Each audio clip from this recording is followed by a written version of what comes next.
7 пратеници по двајца од СДСМ и ВМРО ДПМН и по еден од ДУИ Алијанса за албанците и помалите политички партии формираат работна група на која ќе се разгледува францускиот предлог и ќе треба да се донесат предлог за белешки барем според опозицијата.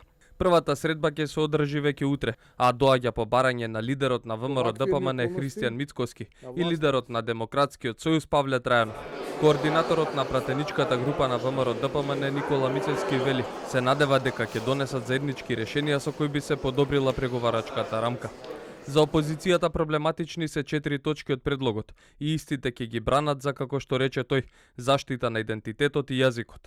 Работната група на ВМРО ДПМН и предложите кои што ќе ги дава на таа работна средба ќе бидат во насока на заштита на идентитетот, јазикот и отргнувањето од бугарските мегаломански барања врзани со негирањето на историјата. Да се избришат членот 11 и членот 14 од протоколот, а потоа во преговорачката рамка каде што имаме принципи врз кои што се водат преговорите, да ги избришат членовите каде што се годишните прегледи и делот на кој што се повикува протоколот на првата меѓувладина конференција.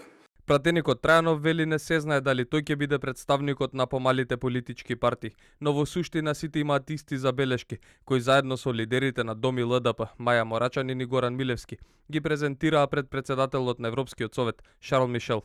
Мојата силна интенција определба е да овие заклучници да бидат прифатливи и се разбира за сите пратеници со поширок консензус.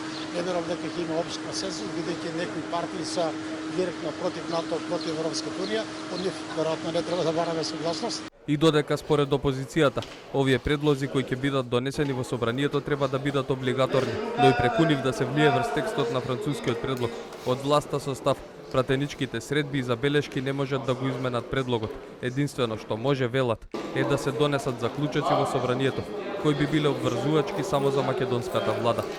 Во пресрет на утрешниот состанок, координаторот на пратеничката група на СДСМ, кој се очекува заедно со вице-премиерот Бојан Маричич да биде дел од работната група, не сакаше да даде изјава. Во тимот на ВМРО ДПМН пак се очекува да бидат Никола Мицевски и Александар Николовски. Останатите партии велат, допрва ќе се договорат кој ќе ги представува.